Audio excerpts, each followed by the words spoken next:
Assalamualaikum, hi everyone. Okay, so saya buatkan video untuk orang-orang yang tak faham ataupun yang tak datang masa kuliah hari tu. So ini continuous random variables. Okay, so continuous random variable di mana 8.3 ni kita tukarkan dia jadi 8.2 ya. Okay, so untuk represent continuous random variable ni dia tak macam discrete random variable. Dia hanya present pakai ni je ni, benda ni je. Apa namanya ni? Function lah, open bracket tajam. Gitu, okay. So kalau PDF ataupun probability density function untuk continuous random variable kita pakai F kecil.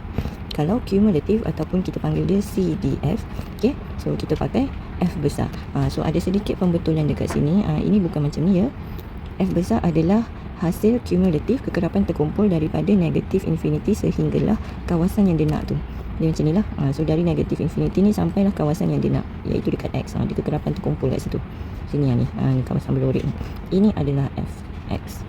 Okay, sebab apa? Sebab ni Fx lah. So kalau kekerapan terkumpul dari negatif infinity sampai 2, ini namanya F2. Macam tu, okay. So kita fokus dulu dekat kita punya PDF. Untuk PDF ni satu benda yang awak kena ingat, kalau discrete hari tu saya ajar discrete adalah sum of probability sama dengan 1 kan. Tapi untuk continuous random variable, dia sum juga, hasil tambah juga, tapi dia adalah hasil tambah integration. So awak kena ingat kat sini lah, hasil tambah integration dari awal sehingga akhir. Sebab tu dari negatif infinity sampai infinity dapat 1.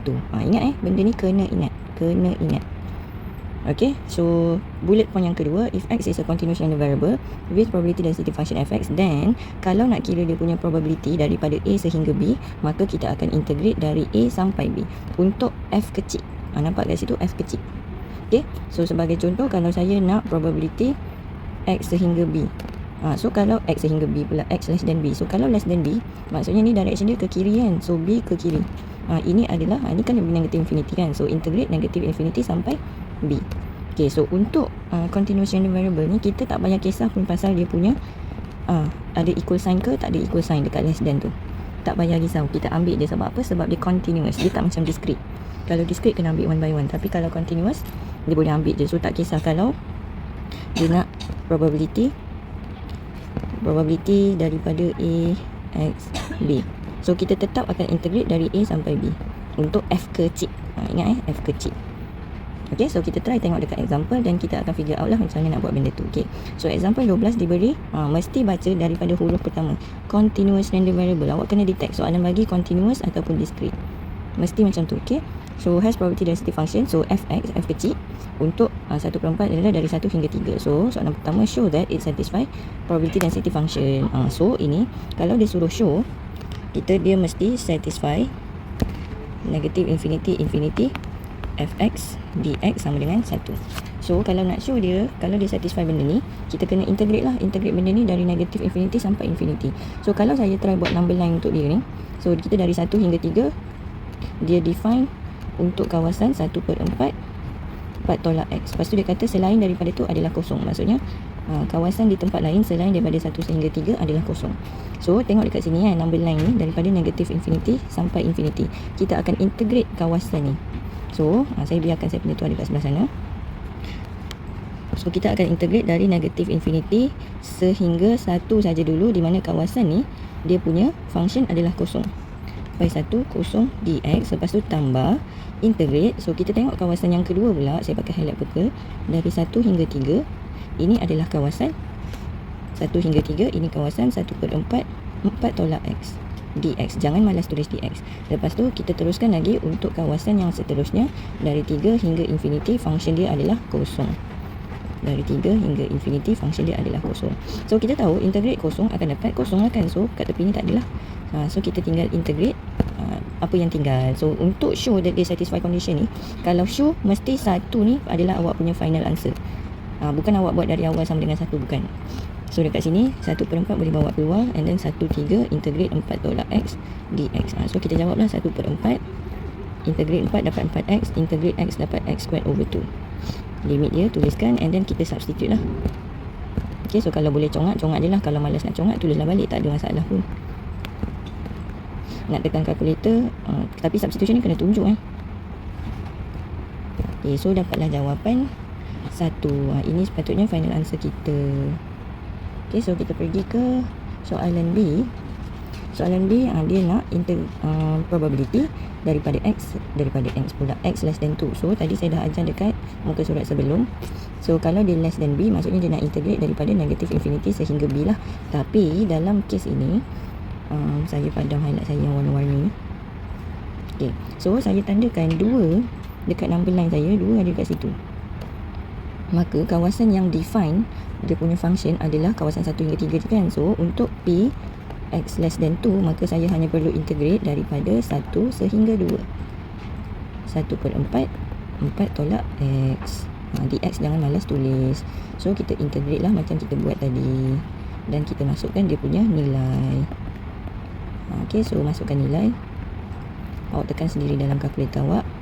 Jangan malas nak tulis. So jawapan dia sepatutnya dapat 5/8. Kalau salah tolong bagi tahu. So kita pergi ke example 13. Example 13, continuous random variable untuk f kecil. So function yang diberi adalah seperti berikut. Kalau kita nampak ada huruf k dekat sini. So soalan pertama, cari value of constant k. So nak cari value of constant k, berguna juga yang ini, property hasil tambah integration adalah 1. Guna benda ni jugalah. So kita akan integrate. Kalau kita buat number line untuk dia, so nombor dia adalah 0, 2 dengan 3 untuk kita masukkan dalam number line tu. So 0, 2, 3, negative infinity, infinity. So untuk 0 hingga 2, ini adalah kawasan kx plus 1. Untuk 2 hingga 3, ini adalah kawasan 2k. Selain daripada tu, ini kawasan kosong. Okay, so kalau kita nak cari value constant k, kita dah tak payah masukkan dah yang kawasan kosong ni. Ni tak payah. Kita ambil dekat kawasan yang ada function sahaja. So integrate daripada 0 hingga 2. Untuk kawasan kx plus 1. And then tambah integrate 2 hingga 3 untuk kawasan 2k sama dengan 1. Sebab kita nak cari nilai, kita terus tulis sama dengan 1 kat sebelah sini. And then kita integrate lah. K ni constant, so dia boleh bawa keluar. So integrate x akan dapat x squared over 2 tambah x. And then tambah 2k. 2k ni constant boleh bawa keluar. So dalam tinggal 1 je lah. Integrate 1 akan dapat x. And then masukkan nilai. So 4 per 2 tambah 2. And then tolak kosong lah. Tambah 2k. 3 tolak 2 sama dengan 1. So kita selesaikan.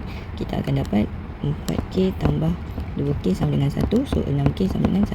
K sama dengan 1 per 6. Okay, semudah itulah untuk cari soalan A. So daripada K sama dengan 1 per 6 ni, kita nak soalan B dia suruh sketch. So sketch ni adalah lukis graf sahaja. So saya tuliskan balik kita punya function. Kecilkan sikit. So fx kita adalah daripada 1 per 6 x tambah 1, masukkan balik k tadi.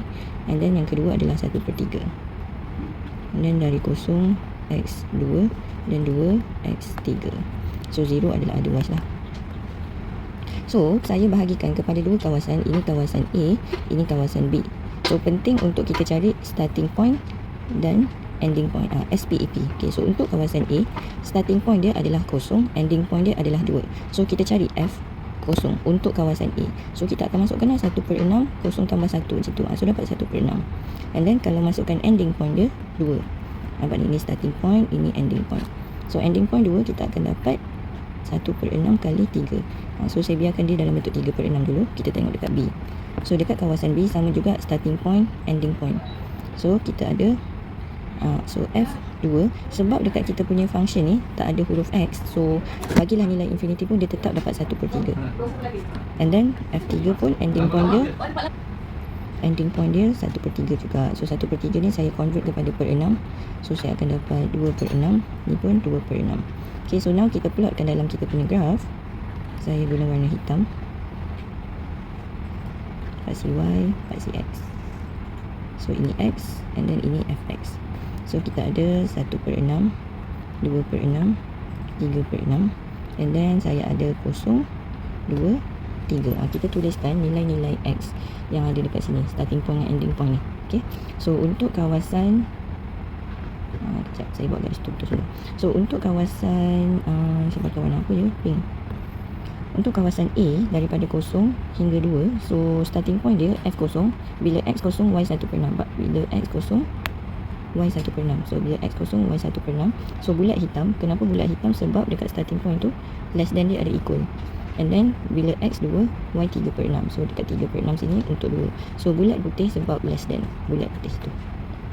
And then kita tahu ini graf garis lurus sebab X kuasa 1. Ni. So X kuasa 1 adalah graf garis lurus. X kuasa 2 ini adalah graf kuadratik, senyum atau sedih. So ni kita sambungkan je lah sebab dia garis lurus. And then kita lukis untuk kawasan B pula. So kawasan B dari 2 hingga 3. So dekat X2, Y 2/6. And then kita buat bulat. Bulat putih ke hitam kita tengok dekat kawasan B. Dekat 2 tu bulat hitam. Dekat 3 tak ada equal sign kan tu. So bulat putih. And then dia garis lurus sahaja. Okay, selesai. Macam tu lah cara lukis. And then soalan seterusnya C, cari mode. Mode ni adalah highest possibility lah. Highest possibility pula, highest probability yang ada dalam graf, ataupun highest nilai Y. So nilai Y yang tertinggi adalah 3/6, di mana nilai X dia adalah 2. So mode dia adalah X sama dengan 2. Macam tu. Okay, saya zoom out so that you boleh screenshot. So untuk soalan D, so K ni tadi saya tukar kepada 1/6. So ni 1/3. So soalan nak probability dari 1.5 hingga 2.5. So kita tandalah 1.5 ada di sini, 2.5 ada di sini. So disebabkan function kita berubah dekat line 2 ni kan, so kita terpaksa pisahkan 1.5 sehingga 2, and then tambah 2 sehingga 2.5, and then kita masukkan function yang sepatutnya 1/6 X tambah 1, and then 1/3 dx. And then kita integrate dan selesaikan. Dapatkan jawapannya adalah 19/48. Okay, so untuk soalan E, try integrate daripada ni kan kita nak daripada 1.8 sehingga infinity kan. So kira elok-elok integrate dari 1.8 sehingga berapa, and then dapatkan jawapan dia 0.43. So boleh try buat tutorial. Okay, siapa yang dah dapat tu buat tutorial soalan 11 dan 12 sahaja. Thank you so much. Bye.